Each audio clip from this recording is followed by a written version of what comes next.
The voicemail hit before the candles even melted. "We're in Paris," Dad said, laughing like it was a joke. "We just wanted to keep you busy." The sound sliced through the room. I'd spent months perfecting balloons, trembling cake, untouched every chair, still waiting for a family that never planned to come. I stood there frozen, my phone buzzing in my hand, their laughter echoing from another continent. 3 months of work, my savings, my trust gone in one breath. I didn't scream, I didn't call back. But a week later, when they started calling me nonstop, I already had a plan they'd never see coming. I grew up in Columbia, Missouri, the kind of town where family dinners meant everything. At least that's what I used to believe. My name's Maya Brooks, 24, the dependable one. You can count on her daughter. I worked as an accounting clerk in a small local firm, 8 hours of spreadsheets, followed by another 4 hours planning everyone else's happiness. My parents called it helping out. I called it keeping the peace. 3 months ago, my little sister Addison turned 16. Sweet 16, her big milestone. I told myself it was my chance to make her feel special, maybe remind Mom and Dad that I mattered too. So I threw myself into planning the perfect night. I booked a cozy restaurant by the river, one with string lights and a soft jazz band.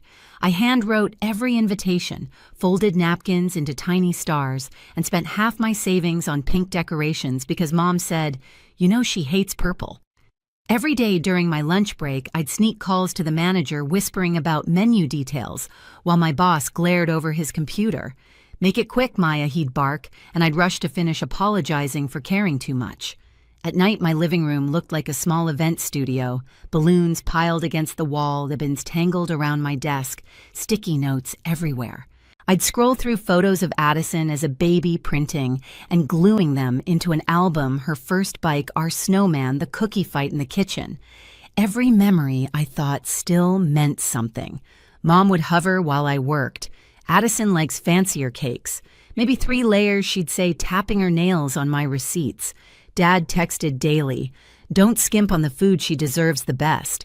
They never offered to pay. I didn't ask. That's what I did, fix, fund, and forgive. When I texted Addison for her opinion, she replied, "Cool, nothing else." Not a thank you, not even a question. I told myself it was just teenage attitude, but somewhere inside a small, quiet thought whispered, maybe they only notice me when I'm useful. The night before the party, I packed everything carefully, balloons, candles, the photo album wrapped in tissue paper. I imagined the moment she'd walk in, surprised and maybe, just maybe, grateful. The next morning, Mom called. Her voice was brisk. "Don't forget to confirm the restaurant one more time. Addison's counting on you. Counting on me." Those 3 words used to make me proud. That day, they just made me tired. I didn't know it yet, but they weren't counting on me at all. They were keeping me busy for something else entirely. The week leading up to Addison's birthday felt like walking on glass. Every time I thought I'd done enough, Mom found something new to fix. Change the flowers, pink roses, not carnations. Dad chimed in from the background, "Don't cheap out on the band Maya." "This is her big night," I nodded, even though every word meant another charge on my debit card. At work, my focus shattered. I'd sneak quick calls between client reports, checking orders and confirming times. My boss noticed.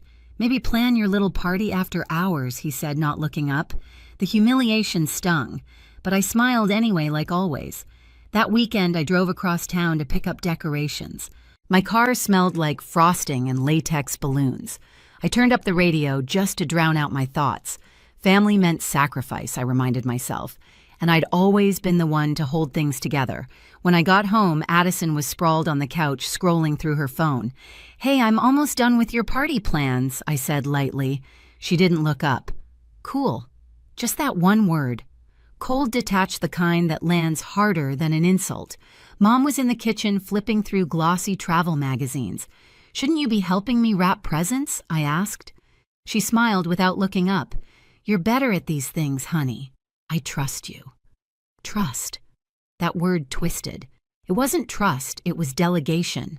They trusted me to handle everything so they wouldn't have to. Over dinner, they talked about flights, restaurants, and museums. Not for Addison's birthday, though. I caught the edge of a sentence, something about Paris and tickets. I looked up, but Mom changed the subject instantly. "Don't forget to call the bakery tomorrow," she said too quickly. My gut tightened, but I brushed it off. They'd probably meant Paris Cafe, not Paris the city. That was the kind of faith I still had in them. The night before the event, I stayed up late packing centerpieces and gift bags, my eyes burning. I sent one last group text to confirm the time, Mom, Dad, Addison. No reply.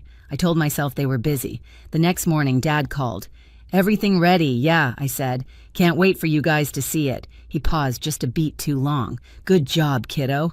Then he hung up. It should have sounded proud. It didn't. It sounded like closure. That day at work, my coworker Tara dropped by my cubicle. "You look like you haven't slept," she said, handing me coffee. I forced a laugh. "Family stuff." She nodded slowly, the kind of nod people give when they've been there too. Sometimes she said quietly, "The ones you give everything to are the ones who take it all for granted." Her words stuck to me longer than I wanted to admit. That night, as I arranged candles one last time, I stared at the "Reserved for Family" sign on the main table. For the first time, I wasn't sure if that meant me anymore. By 6 o'clock, the restaurant looked perfect. Soft music floated through the room, pink balloons swayed under string lights, and the river outside caught the last of the sunset. The Happy Sweet 16 banner shimmered in the glow. I checked my phone, no new messages. Addison was supposed to arrive at 6 sharp. Mom and Dad promised to be there early. I took a deep breath and texted, "Here already, can't wait to see you guys." No response. The band tuned their guitars again, their polite smiles tightening. The server hovered near the kitchen door. "Would you like to start with drinks?" he asked gently. I shook my head, pretending to check something on my phone. 6:10, then 6:15. I called Addison, straight to voicemail. I tried Mom. Same thing. Dad picked up on the third ring. "Hey, Maya," he said, casual, almost cheerful. I could hear chatter in the background, foreign echoing. "Where are you guys?" I asked. A pause. Then laughter. "Oh, didn't we tell you we're in Paris?"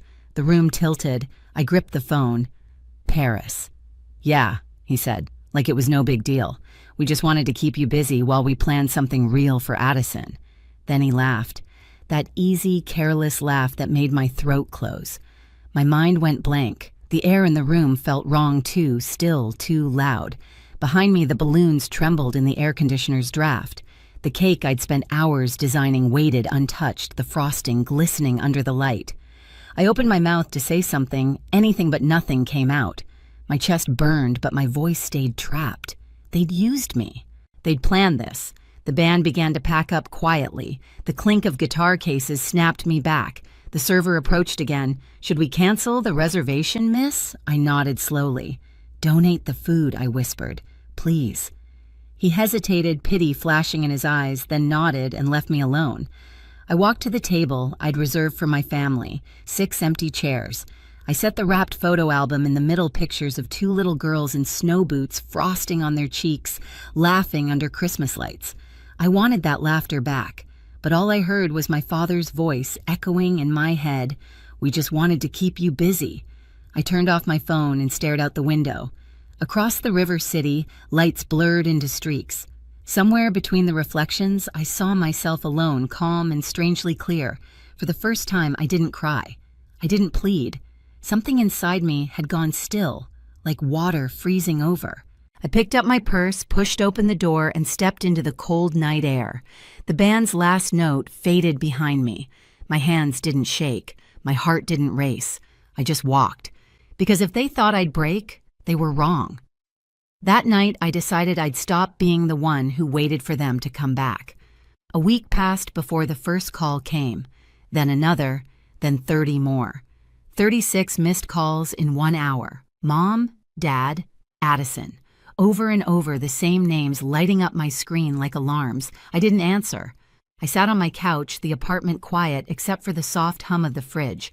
My phone kept buzzing, vibrating against the counter. The sound used to trigger panic in me. Now it just sounded distant, small. I typed one message and hit send. "I'm very busy." Then I turned the phone face down and finally exhaled. That week, I'd done something none of them expected. I printed my bank statements, receipts, and emails, every payment I'd made for that party. Restaurant deposit decorations, the cake, the band. All from my own account. Every dollar traceable. I slid them into a neat folder labeled in red for when they come knocking, because I knew they would. When they did, showing up at my door with tight smiles and fake shock, I was ready. Mom's voice went sharp first. "You've humiliated us. The whole family's talking." Dad crossed his arms. "You think you can just walk away after what you did?" "What I did?" I asked quietly. Addison stood behind them, arms crossed, defiant. "You made us look bad. Everyone knows about the party. They didn't realize how." 2 days earlier, I'd sent one simple email to every relative, every neighbor, and yes, even Addison's friends. I attached photos of the empty restaurant, the untouched cake, the chairs set for people who never came. No captions, no rant, just the truth. The subject line read, "The party I planned alone." By morning, whispers had turned into wildfire. My parents' perfect image, devoted family doting parents, was crumbling. Cousins messaged me in disbelief. Neighbors stopped waving at them on morning walks. Addison's so-called best friends unfollowed her, their group chat screenshots spilling online. And me, I didn't gloat. I just worked. I drafted my resignation letter to the firm, 2 weeks' notice, no explanation. Then I opened an email from my best friend Tara. "The photography course I told you about still has a spot. You should take it." For the first time, I didn't hesitate. I applied that night. While Mom and Dad were busy defending themselves to everyone else, I was buying a one-way ticket to Portland. I'd found a cheap studio apartment near the art school, and Aunt Ellen offered me her spare room until I got settled. Every evening, I'd pack one more box, one more memory I no longer needed. The walls of my apartment started to empty, but my chest felt lighter than it had in years. The day before my move, they came again, this time with anger. Mom slammed a folder onto my table. "You stole money from our savings." I didn't flinch. I opened my own folder, for when they come knocking, and handed it to the officer standing behind them.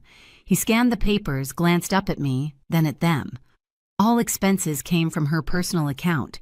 "There's no theft here." Dad's jaw twitched. Mom stammered something about misunderstanding. Addison rolled her eyes. "Whatever. You're still dramatic." I smiled faintly. "Maybe, but I'm also free." When they left, the silence in my apartment felt different this time, not heavy, not lonely, just mine. That night, I packed my last box. On top of it, I placed my old camera, the one I'd buried in a drawer years ago. I wiped the dust off the lens, turned it toward the window, and snapped a photo of the city lights. The image came out blurry, imperfect, but real, just like me. By morning, my phone was buzzing again, dozens of missed calls. I didn't check who. I didn't need to. I brewed coffee, watched the steam rise, and smiled. They'd finally realized they couldn't reach me, not because I was gone, but because I'd stopped waiting for them to see me. The next time I'd hear that ringtone, it wouldn't make me flinch. It would remind me of how far I'd come. By the time my flight confirmation hit my inbox, the storm had already started to hit them. Mom's book club stopped inviting her. Dad's coworkers whispered behind his back about the Paris thing. Addison's friends posted cryptic quotes about loyalty and lies. Every notification, every call they sent my way was proof the truth had finally done what I couldn't speak for me. They called again that morning 12 times before breakfast. The phone buzzed across my counter, a steady, desperate rhythm. I poured my coffee and let it ring. They left voicemails switching tones like radio stations. Mom first. "Maya, please let's talk. Families fight, but we forgive." Then Dad. "You think you can embarrass us publicly and just walk away?" And Addison, her voice high and sharp. "You ruined my birthday. Everyone hates me now." I almost laughed. Not out of cruelty, but out of disbelief, because somehow they still thought this was about them. I sat at my desk, the Portland acceptance email glowing on my laptop screen. I hadn't smiled like that in years. For the first time, I had something that didn't revolve around their needs. A dream, a plan, a life. I printed my travel details and pinned them above my desk. Flight Columbia, Portland. Departure 3 weeks. Then I started cleaning.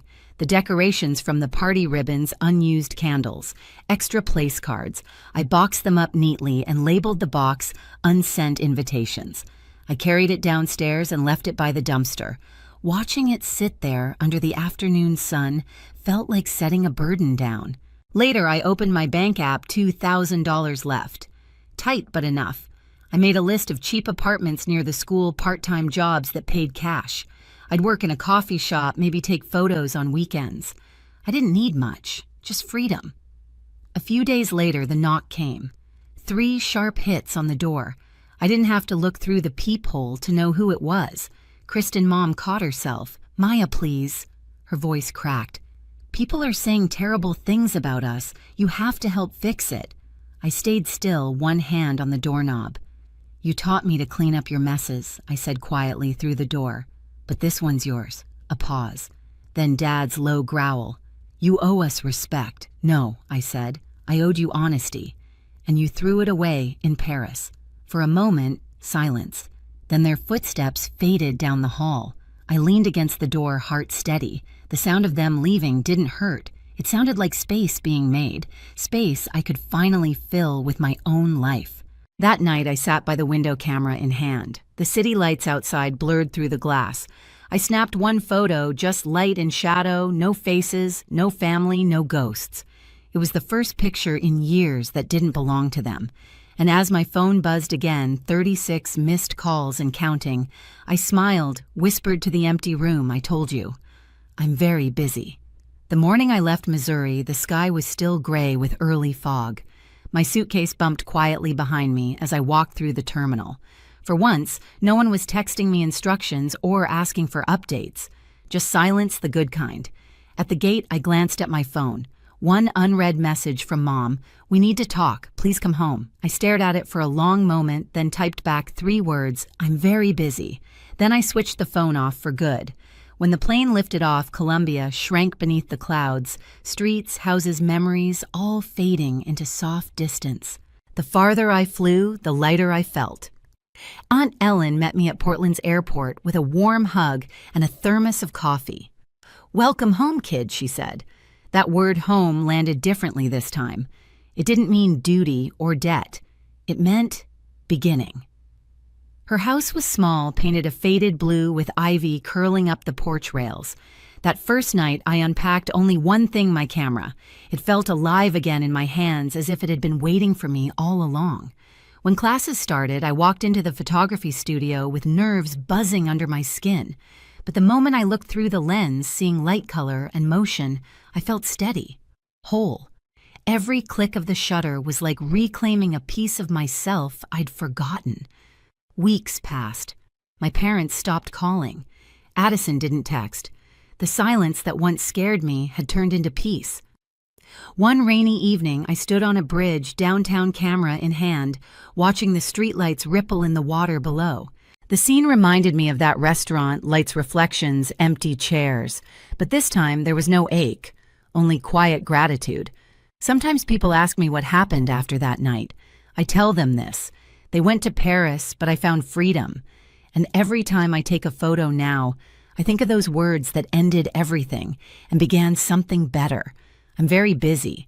If you've ever had to walk away from people who took you for granted, tell me in the comments. What did you choose for yourself instead?